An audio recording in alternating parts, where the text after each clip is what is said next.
This clip is from the Boundary Riders podcast, and if you do enjoy this, then make sure to check out the full episode out every single Wednesday morning on YouTube and Spotify. Up next, rate it or hate it. We'll bring it back to the last part of the episode. So, rate it or hate it, of course, one of the fan favourite segments. Like we told you last week, Andrew Dillon came over a little bit early just to thank us for the segment. This week, he even came over just before the podcast, actually. We're going to have him on, but he said, "No, I can't be on, boys." And we're like, "That's all good, but just let us know how much you love Rate It or Hate It." And he said, "It's better than any of the segments on any other big TV show."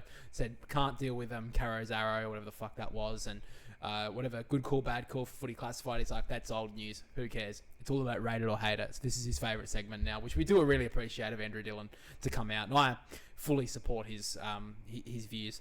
So first of all, Fremantle, are they the real deal? I hate it. You hate it? Yeah.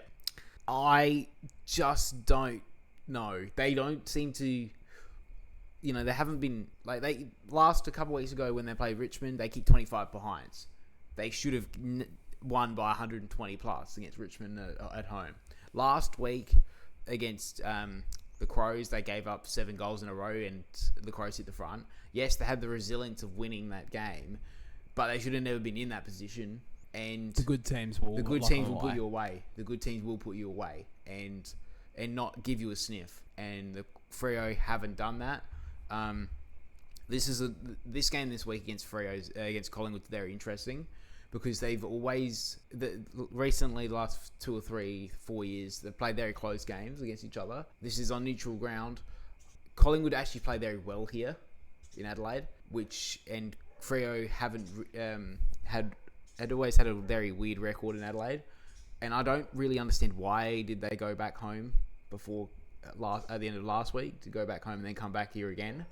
But I don't trust them. I just don't trust them yet. I don't think Jai Amos is showing it week to week. They're relying a lot on Tracy, who, by the way, is in insane form. Insane form. And do they have? I've seen it a few times this year. It's not all on Sarong, but who's the next one that's actually going to take the mantle? Is it going to be Brayshaw doing it every week, or is it going to be Shea Bolton needs to show his All-Australian form? They do desperately need Hayden Young to stay on the field. Yeah, and Hayden Young has to stay on the field, and that's why I don't trust them. I will say that we have seen a couple of emerging players this year, and Murphy Reed's, like, after Rising Star, some players can hit those second-year blues. He has just gone to a whole other level. Oh, that game on Friday night, it's probably the first game, really, I've actually watched all season against the Crows, and Murphy Reed's second-year blues isn't going to happen. He's playing brilliant. He is honestly one of the... I mean, as a second-year player, to be as clean as he is, just doesn't fumble. No, always grabs the ball. How did this guy slide to 16 in the draft? Yeah. Like, we talk about these draft players or whatever, and the draft is a little bit of a lottery. This guy slid to 16. Yeah, and he's a player that has come out publicly and said basically he's put his loyalty in Freo because they took a chance, and fuck that they're gonna that's gonna pay dividends. Yeah, and I think it will give him the chance to win a premiership with him in that. Like, he's not the quickest, he's not the biggest, he's not the bullocking midfielder, but he's as clean as you want, and he's such a smart user. Like we saw last year in his first season.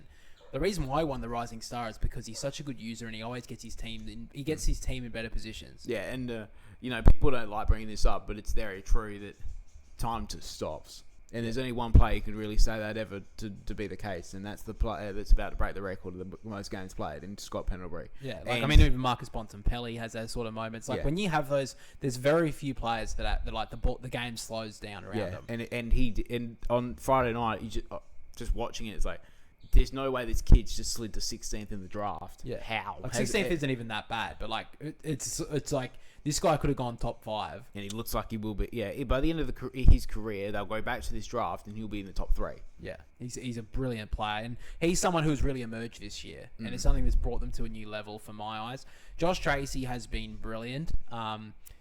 Shea Bolton before last week against the Crows has had a really good start to the campaign. But Caleb Sarong. The thing about Bolton is that he had his moments in the last quarter when normally, if it's not his game, he just not drifts away, but he just doesn't care. But feels like he just doesn't want it. He doesn't want to be that player to do it. So he's like, for so long he's been that player that you just know you can win a game off your own boot, Shy, if you just get the ball and get it in your hands, and it just feels like he's not willing to push for it. Yeah, but it looks like this year the want is back. I Yeah, think he had that at times when he was at the Tigers, but first year at Fremantle, it kind of felt like he was going through the motions a lot. I think this year he's definitely shown some good signs. And I do see, like, Alex Pearce, like, I know it was only one smother, but what a smother it was. And I think he's one of the best leaders in the game. And he does it at Adelaide Oval. Yeah. That's the one place he's doing it. Yeah. Because he did it last year against us, so you want to kick the goal. Yeah, exactly. He's just a match winner. Still remember last year when you said he was pretty shit too. Still always remember that. He will. Yeah. He's just proven me wrong. You just need that little push. Yeah, but you still hate it. You still think you don't trust him yet. No, not Freo. Not yet. I haven't seen them do it, and I think that they're a team that if they don't finish in the top 2, they're going to struggle. Because they'll have to do it the hard way. Because they need 2 home finals in Perth. Yeah. Next question: gather rounds should be extended in SA for 10 to 20 years. Yeah, love it. Yeah. I think it has to be. We basically said at the start, where else would it thrive? Really, it's in the perfect spot in Australia, and it's a footy love state. Yeah. I think when you think about states of like that could host it, like New South Wales and Brisbane, maybe the location is good, but they're not football states. No, and what about like let's say you moved it to Brisbane for 5 years, one of those teams goes off. Like I'm not expecting either of them to, but let's say one of them did. We saw how we know the crowd numbers just dwindle in those for those teams when they're not playing well. And same with like New South Wales, like the Swans are thriving at the moment, and they're always like basically when Buddy Franklin joined and.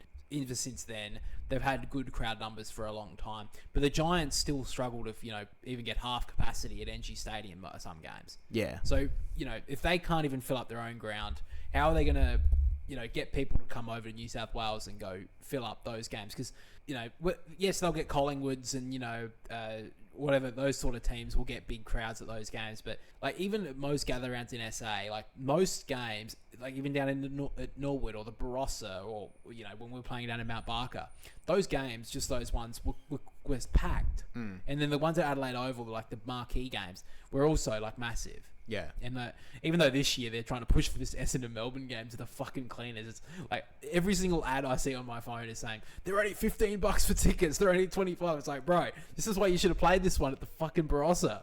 But anyway, those sort of states I don't think can do it. Victoria, you already get that every second week you already get it every week with a fucking gather round. You're not getting it. Tasmania, maybe when they get the new stadium, you could maybe make a case for them.